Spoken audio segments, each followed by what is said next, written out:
Kia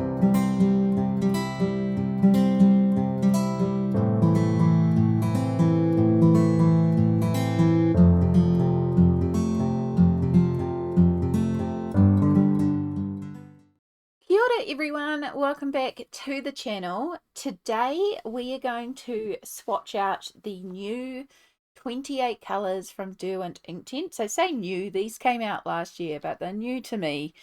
And so we're going to swatch those out and just add them to this colour chart that I've just quickly whipped up so that I will have all the Inktense swatched. I have this gorgeous little swatch card that Smalt made for me when she very kindly gifted me these new 28 pencils, and it is absolutely gorgeous and much nicer than my haggledy piggledy swatch chart. But tends to be how I swatch.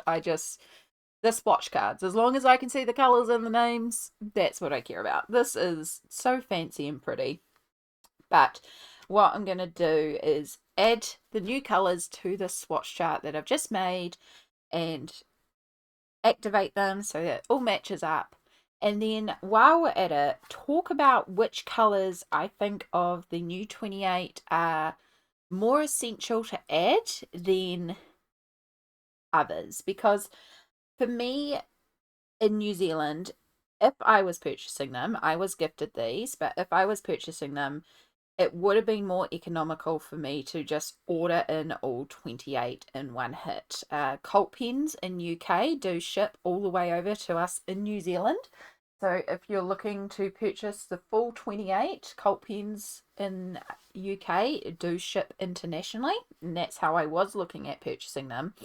However, I know the colours are available individually in certain places. I believe Smalt brought these from an art store in the US called Jackson Arts, maybe the name. But they were available individually. And if they were available locally to me, I would have purchased them pencil by pencil, because this is how I build out my pencil collections. I'm not someone who has enough financial means to drop a lot of money on pencils, and so to build out my collections I usually buy a pencil at a time or a couple of pencils at a time, and that's how I built out my Faber-Castell Polychromos, how I was building out my Albert Duras and plan to continue. I am switching that up to get more of the Caran d'Ache Pablos first, so that's how I will build out my Pablos, is purchasing pencils by pencils.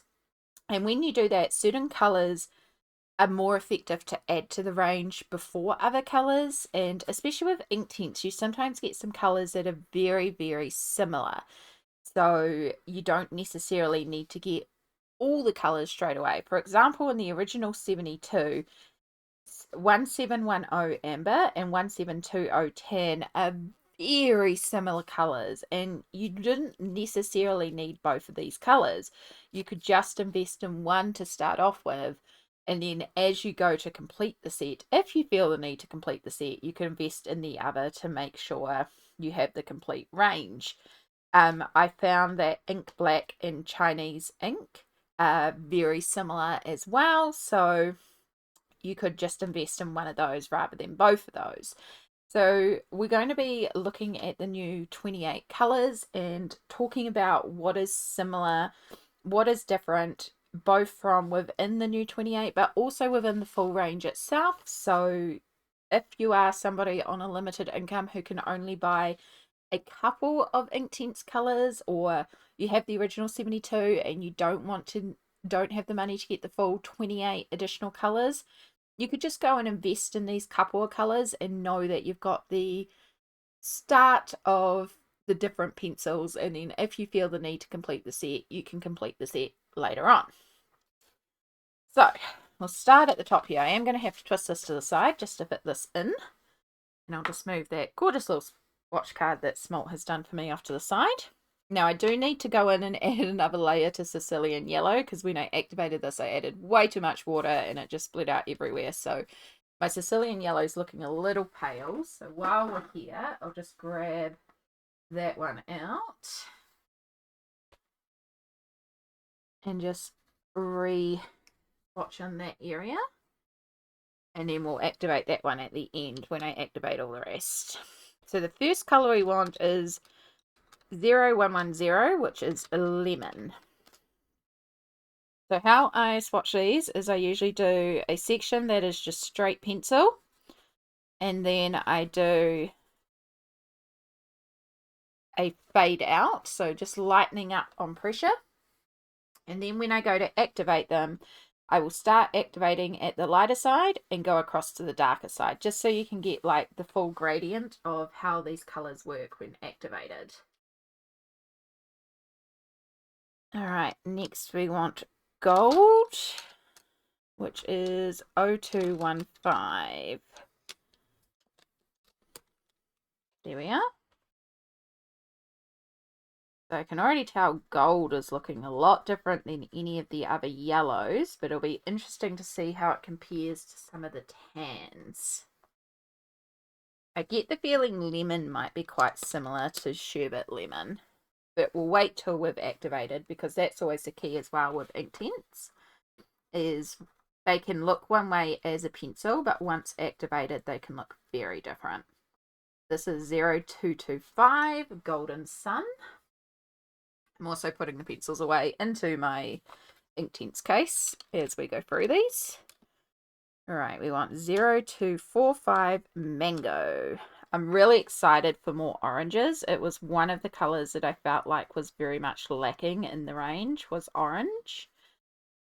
So I am excited to have more oranges. I really wish they would do a light peachy color. So I don't believe there is in the new expanded. This is 0255 Orange Sorbet, which is looking quite similar to Tangerine at first glance. Right, we want 03013, which is Wild Flame.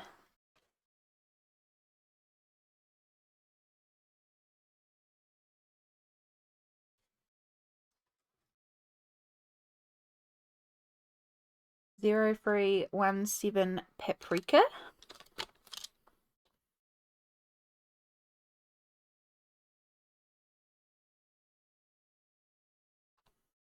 That does look kind of similar to Scarlet Pink on colouring, but again, once activated, it may change entirely. A 0330 Persian Red. Reading out numbers, always a challenge. I have forgotten to leave a gap, which means I have to rearrange my whole pencil case. Oh boy. I'll do that later on. All right. 0405 Pink Flamingo.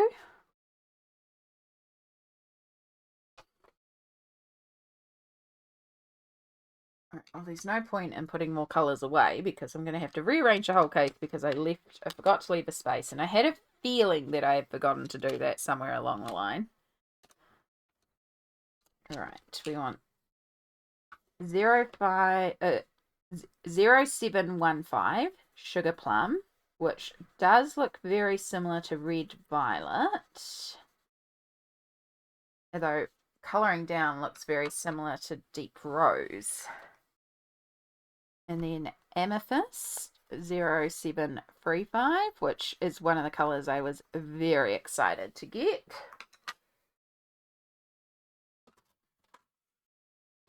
Zero 0770 Nightshade. And see again on first pass, this looks very similar to Deep Violet or Dark Purple. You just don't know till they're activated. Violet Blue, which I wrote down as Blue Violet. 0805.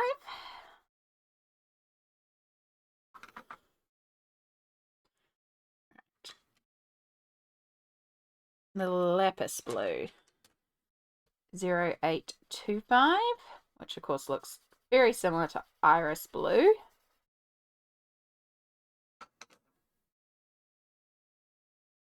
Denim 083, 535.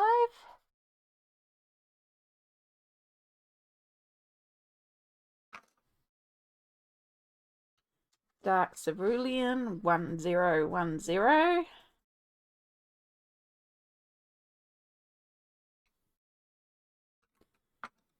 Malibu, another color I was very excited to see. I'm very happy that there are a couple of lighter colors. You can, of course, use them very lightly to produce lighter colors, but to have that more intense color but in a lighter shade, oh, I'm excited. 1215 mineral blue. Which again at first pass looks very similar to aquamarine. 1225 is Sea Breeze.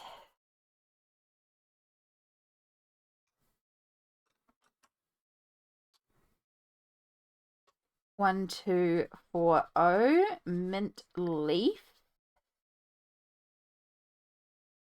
Can of course add the antique white to pastelize anything, but I'm actually not a big fan of adding the white. I feel like it changes the texture of the Inktense.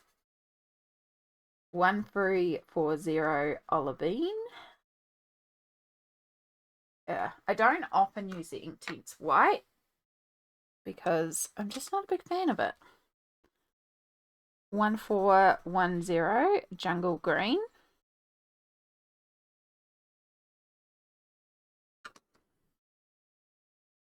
And then 1535 Lime Green, which I'm very excited to see how that compares to the lemon and the sherbet lemon.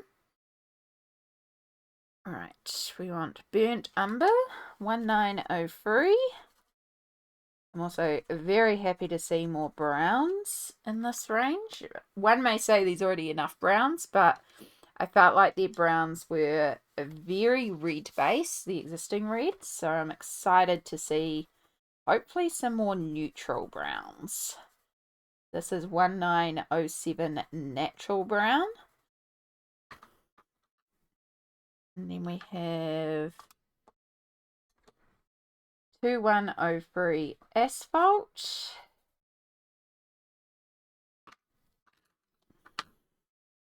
2107 Storm Dust. And 2130 Dark Mink. Excellent. Alright, I'll just pull all these pencils to the side so that I can rearrange my case later on. It's always a way. I had a feeling that there would be one I would miss. Okay. Couple of paper towels or napkins in my case, because that's what's nearby. Wet our brush.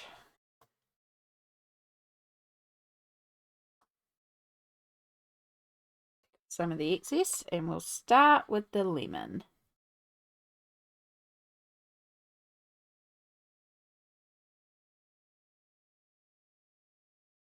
So yeah, I can already tell that this lemon is very similar to the sherbet lemon. It's almost like they've taken the sun yellow and sherbet lemon and mixed it together.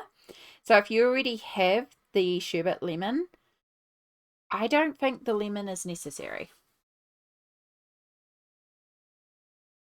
All right, the next color is gold.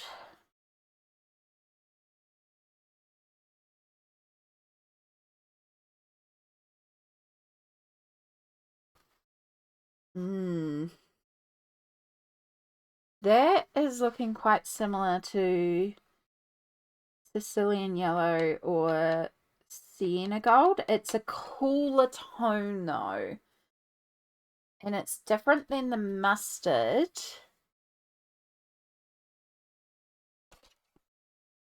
I wouldn't put it as like a high priority because again you could take Sicilian yellow or sienna gold and add in a little bit of sun yellow to make it.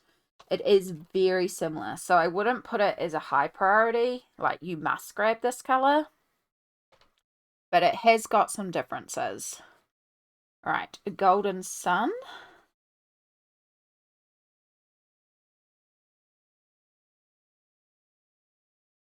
Again, it's very much just golden yellow and Sicilian yellow mixed together. So again, it's not necessarily one that you need to run out and buy because you could make it. It is, if you want the full collection, nice to have that in between because then you don't have to mix two colors. You have the color pre-made. However, if you are on a tight budget and you've only got the money for a couple and you already have the 72, maybe you don't need to run out and get the golden sun. Or if you're just starting and like you only can pick out a couple, maybe instead of getting all three of these, you just go for the golden sun and get the medium tone. It is nice to see it in the range because there is differences. So I can see how it's filling a gap, but again, it is very similar to what's already there. So you don't have to run out and buy. All right, mango. See, this is our first very different color. Mango is very much filling a gap that we had, which is there was no transition from yellow to orange because originally we went from sienna gold, which is a very yellowy gold, but very yellow yellows to a very intense orange. So mango is filling that gap. Now again, you could take the cadmium yellow, add in your sun yellow, your cadmium yellow, and make this mango. In fact, it feels very much like cadmium orange and cadmium yellow mixed. So you can make it, but at least this one is quite a bit different as opposed to lemon, which looks very similar to sherbet lemon. And please keep in mind, this is all my opinion in my eyesight, which your eyes may perceive things differently. Right. Orange sorbet. Now, I know my cadmium orange swatch is not the greatest there. Again, it's also quite washed out. But I feel like that is very similar to cadmium orange. Let's see if we can re-swatch at cadmium orange.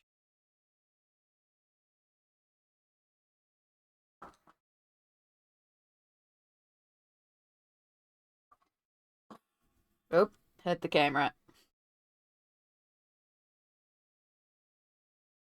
I had too much water on the brush when activating the first couple of these, and I also didn't extend out my sample very wide, so that's why some of these are quite washed out. Okay. Yeah, so the cadmium orange is actually closer to the mango, so I stand corrected. Let me correct that. Mango is very similar to cadmium orange. It is what I suspected, cadmium orange and cadmium yellow mixed.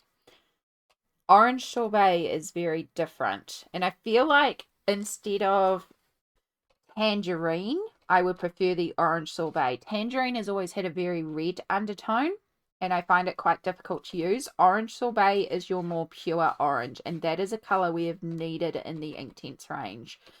So orange sorbet would actually be my first, you should probably get this color, because that is filling a significant gap. And even if you add yellow to the tangerine, you still got that intense red base that comes through with tangerine, which is why I found oranges difficult in this range, and I have been really excited for the expansion of the oranges. So orange sorbet is, especially if you do a lot of orange, which admittedly I don't, but I feel like it's a color that has been missing. So orange sorbet is our first sort of very different one. Right, now we're on to Wild Flame.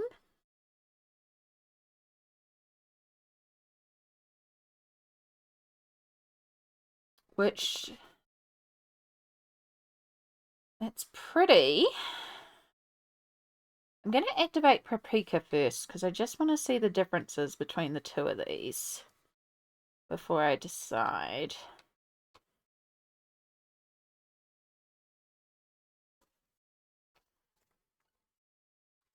Yeah, so Paprika is actually slightly more orange. I feel like these two should be swapped places in terms of the color chart. There is a difference between them, but they are very similar. And I feel like Wild Flame is even closer to Scarlet Pink.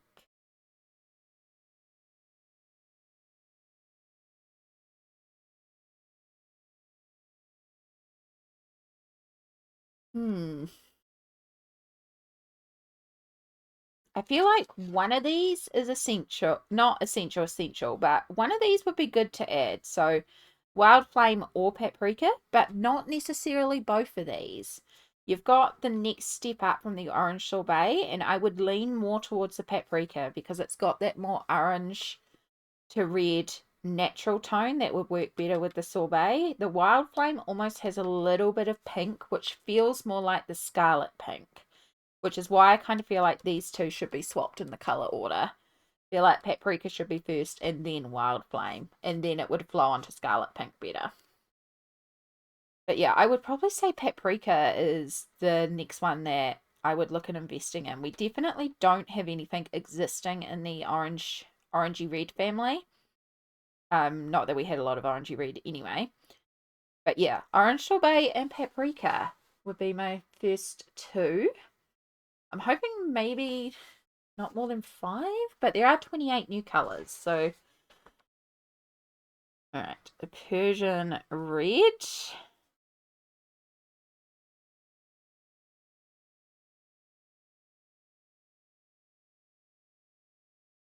Mm,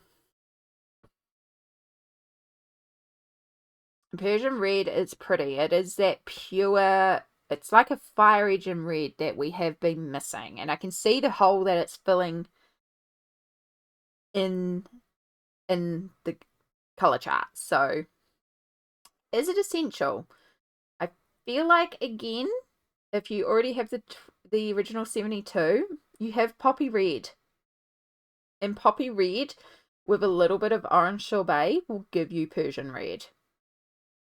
And if you're already buying the orange sorbet, you have it. However, if you are starting out, the Persian red is sort of a good neutral, and then you'd want to go for a darker, cooler red, so you wouldn't necessarily need the poppy red.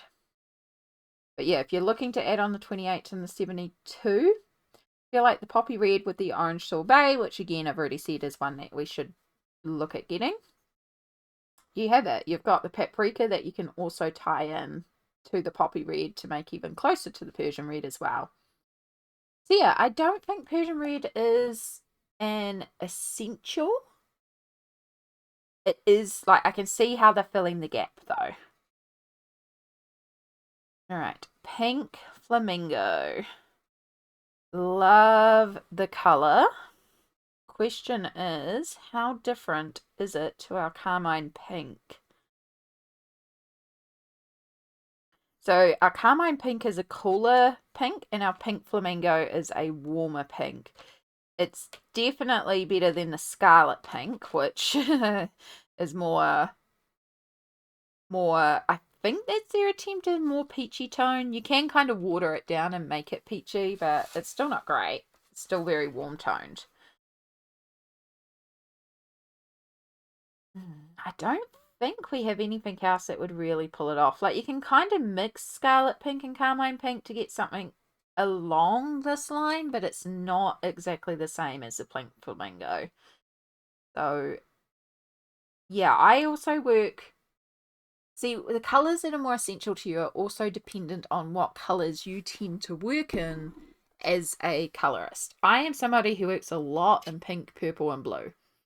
I do a lot in pink, purple, and blue, and then in Inktense in particular, I do a lot in greens and browns because I use these a lot for natural watercolory scene illustrations. So for me, pinks are kind of essential, and for me, pink flamingo would be essential. However, if you're someone who doesn't work a lot in pinks, pink flamingo might not be as essential to you because you, especially again, if you have the 72, the carmine pink lightened with a little bit of a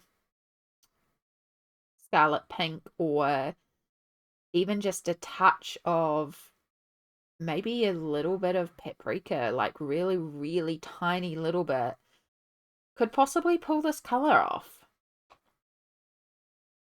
So yeah, it depends on your coloring, but I feel like Pink Flamingo's filling a gap that's not necessarily there. You're not going to be able to reproduce it exactly with the existing colors, but it depends on your coloring palettes. So far the essentials are orange sorbet, paprika, and pink flamingo. All right, our next one is sugar plum, which I'm super excited for. This color looks so pretty. But as I suspected, we have two very similar colors, which is deep rose and thistle. Now, there is again some differences. This is a more red undertone. This is a more pure red purple. In fact, we even have red violet, but I feel like this has got, compared to the red violet, this has got a more pure purple tone. As pretty as the color is, I don't think it's essential if you've got the original 72, because you've got so many similar colors. However, I can see why they've introduced this color again, because it has got some differences. So this is what I mean about some colors being very similar but different. You could get away without sugar plum. For me, in my coloring, sugar plum is going to be essential because, again, I do a lot of purples. I love it, and I'm going to be able to use it. In fact, my fuchsia, my red violet, my thistle, and my dusky purple are some of the most used colors in my Inktense. So yeah, for me, essential.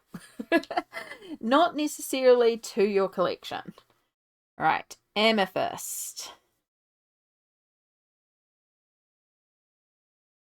And I can tell you right now, amethyst is an essential. We have nothing like that in the existing colors.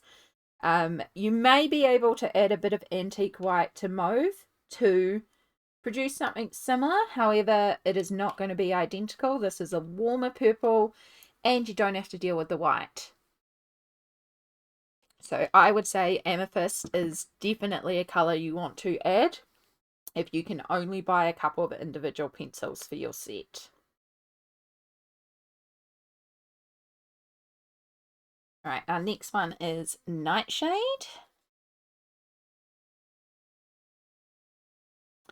And yeah, I can tell already this one is very similar to Deep Violet. Deep Violet has got a little bit more of a warmer tone to it, but they are very similar. And I don't think you really need to run out and get Nightshade, unfortunately. As pretty as the color it is. Right, Violet Blue, or Blue Violet, as I wrote it on my list.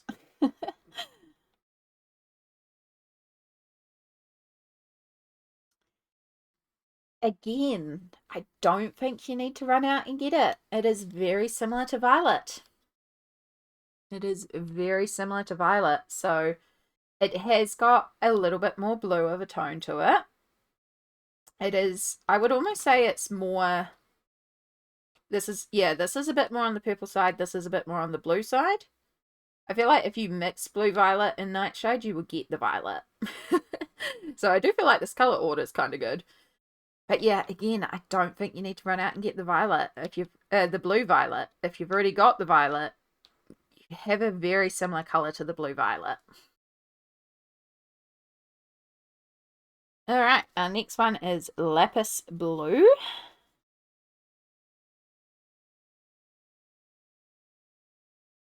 Right, I've just activated that one a little bit. But our closest contender is going to be iris blue. Now,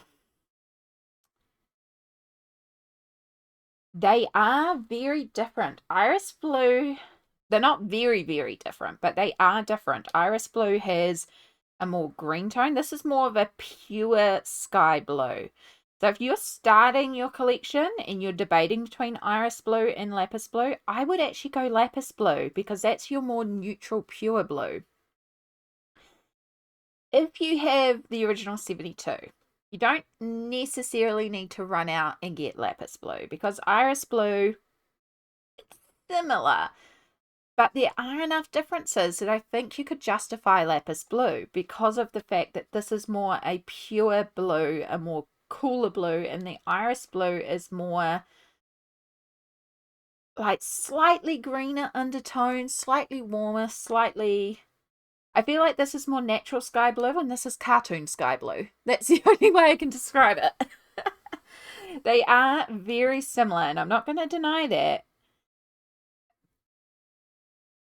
But I think you could justify getting the lapis blue. And also, there's so few pale colors in here, so having more pale options is not a bad thing. I would say it's like, if we were saying like you had essentials, it's tier 1, and then like you could leave these as tier 5. I would say lapis blue is like 2.5, you know?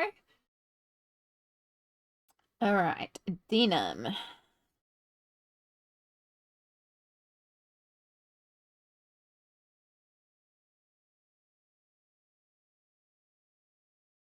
Honestly, that is pretty similar to deep blue and bright blue. Denim, I don't think is essential at all. That is very similar to those two. I think you could get away without getting denim. Right, dark cerulean.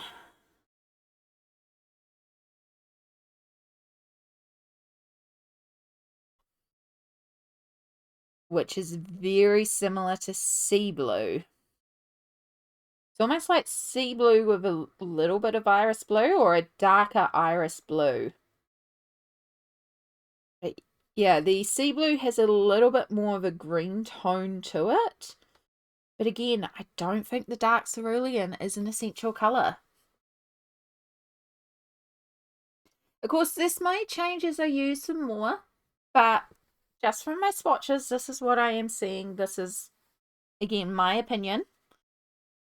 Malibu, which I can tell you right now, we don't have anything like Malibu, and Malibu is one of the very different ones. Aquamarine, or green aquamarine as my pencil says, has got similar tonage, but is much, much darker. So Malibu is one that I would say is essential. This one is very different from anything else in our Inktense. So if you've been following, we've got the orange sorbet, the amethyst, and the Malibu are three very different. Paprika was also high on the look into this, and lapis blue is high on the list as well. All right, mineral blue.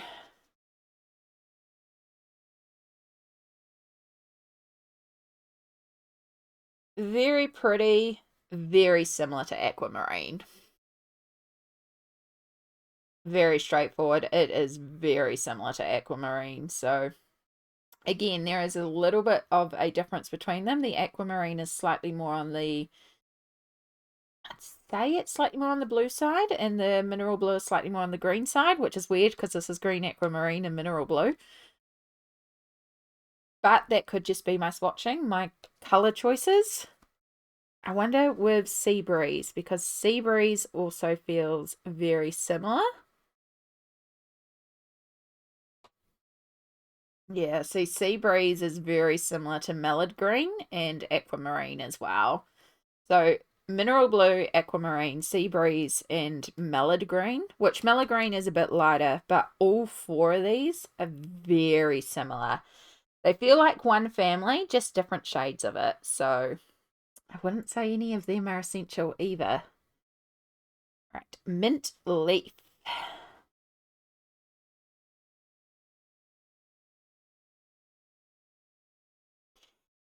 And no surprise here, our pastel tone, we don't have anything similar to Mint Leaf.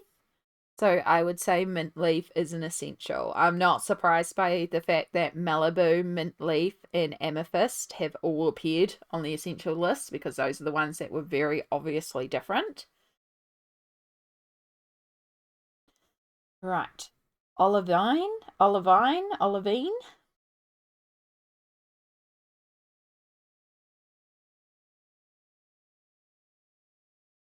Now,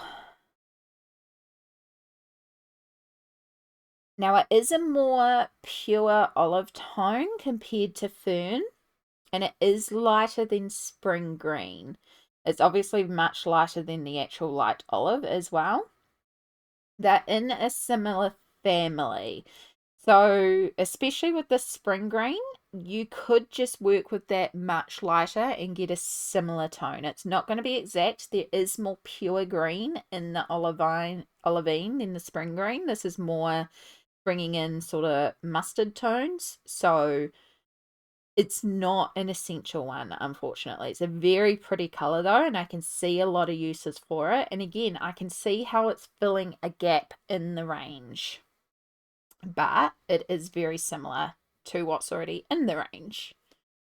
Right, Jungle Green, which I am excited for another bright green to go with apple green. And I don't think we have anything close to it because all the rest of these are very cool tone. Possibly the closest would be about, yeah, but even then, this is very different. This is like a very pure, I would call it grass green. I think Polychromos has a color that's called grass green that's very similar, and this is very different to anything else in the range. So, jungle green. Jungle green is a essential one in terms of trying to expand out your range to include different colors. Right, lime green. I'm excited for this one.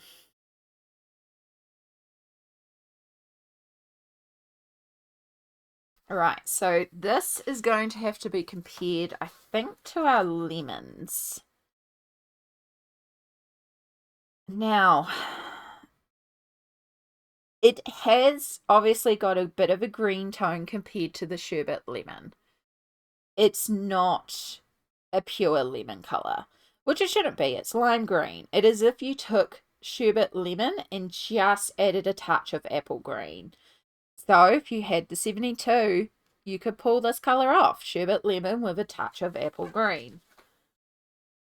So I wouldn't say it's an essential because even though it is vast, it is different because we don't have a lime green. It is so close to the sherbet lemon. It is literally sherbet lemon with just a touch of green in it that I think you could get away without it. You could produce that color. So I wouldn't say it's an essential.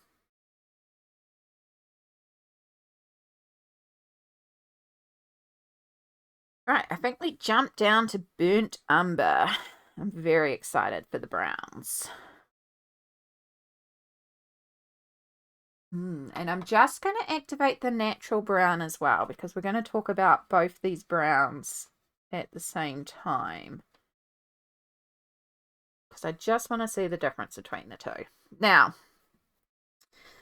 this is where your own coloring style is going to come into this. I know for me, I end up doing a lot of woodland scenes with Inktense. So having more browns is also always going to be a treat for me. And I have a personal gripe with the existing browns of the Derwent Inktense because you had oak and then you jumped to dark chocolate. And dark chocolate is so red undertone. And then you could go to bark, but bark was so cool toned and merging more on the black side.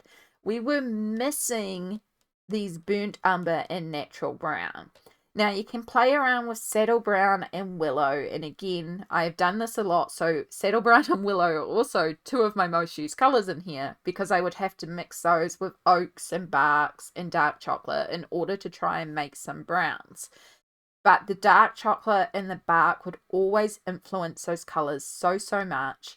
And willow, for example, always had a really warm undertone, and even saddle brown had a bit of a warm undertone that just didn't always work. I've never been 100% happy with the browns in the set. So for me, both burnt umber and natural brown I would consider essentials, because I feel like this is a desperately needed color in this set, particularly if you do a lot of woodland scenes, if you do a lot of nature. Also for skin tones, because you can pull off a few skin tones with Inktense. I know one of the things I mentioned was there is no light peach color. There is not.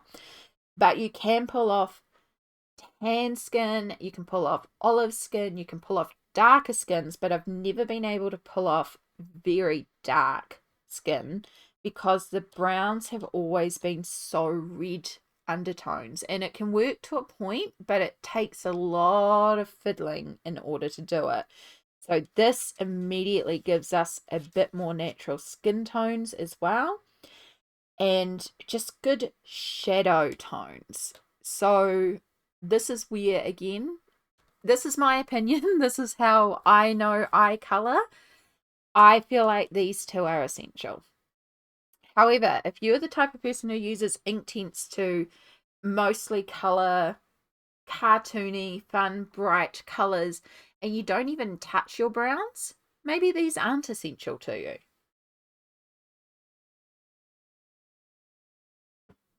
But I'm not surprised. And yes, I would say both of them are essential, because your natural brown is your warmer, darker brown. Your burnt umber is your cooler, darker brown. And both of these could also be excellent shadow colors for all the greens. And even the reds, and even some of the purples. And you can technically use brown to shade blue. So, for me, burnt umber and natural brown are both essentials. Also, if you look at this kit and then you're like, well, we also need a light peach because I want to do very light skin tones. Albert Dürer. Grab literally a single Albert Dürer. Cinnamon is the color I use the most. Because once you activate the Albert Dürer by Faber-Castell, it will go lighter. So I use a lot of cinnamon, and once that's activated, it's much lighter. And then that's how I do very light skin tones when working with Inktense. And I just add that in. Right, asphalt. So this should be more on the grey side.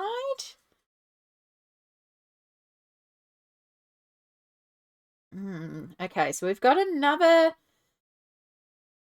dark black tone here. And honestly, like, it's got some differences from sepia ink. It is almost like a happy medium between sepia ink and Indian ink. It fits kind of in the middle here. Sepia ink has got more of a brown tone. Indian ink has got more, I almost want to say, like, this is more red, this is more brown, would be a better way to describe it. This is more neutral brown. Sepia is more red brown. And asphalt's kind of in the middle there. It is a warmer grey. I don't think it's essential though. It's very similar. It doesn't provide enough difference to justify it. It has still got some differences, but not enough that I would say run out and get this immediately. All right, Storm Dust. Storm Dust, I would also say, is something you should look at, because if you're looking at our greys, we have neutral grey, Payne's grey. Storm Dust fills in our other grey. So Payne's grey is obviously your blue grey. Neutral is meant to be a neutral. Storm Dust is warmer. Now, you could technically take, I would say you want a more, not sepia, not Indian, I'd say maybe Chinese ink or even ink black, and fade those out and use those very lightly. So you could possibly get away without it, to be honest, now I think about it, because you can work with the ink black and the Chinese ink pretty lightly, and that would give you a very similar color to Storm Dust. Yeah, I don't think this is essential. I can see why they've slotted it in. It's definitely filling a quite big gap, Again, I would put this at that sort of 2 to 3, like not essential, but if you've got some extras and you're looking for a couple more, Storm Dust fills in a nice little gap in the chart, and it saves you having to muck around with working so lightly. And then our last one is Dark Mink. Now, I know that this is a particular favorite of Smalt and has been recommended as a color. I can see why, because it is filling. I'm just going to show you on here the Much Intense sample as well, because I did slightly overactivate that one. It is a much more purpley red grey. And it is a colour that I can understand, and I would say is also an essential for me. Think about how this will work in your collection. This is a perfect shadow colour for skin tone because it's got that purple tone to it. I can see it being an excellent shadow colour, because right now a lot of the time I will actually end up using dusky purple with browns, like especially oak, makes a beautiful shadow tone. But this dark mink will actually do the job a heck of a lot better. It's almost like they've taken dark chocolate but removed some of the vibrancy of that red brown and added more grey to it. And I can see why it has been come up in my discussions with Smalt as such an essential colour. And I would also say that that is an essential colour. But that is dependent on how you work with your Inktense. I know how I like to do light and shading, and I can see this being an excellent shadow colour.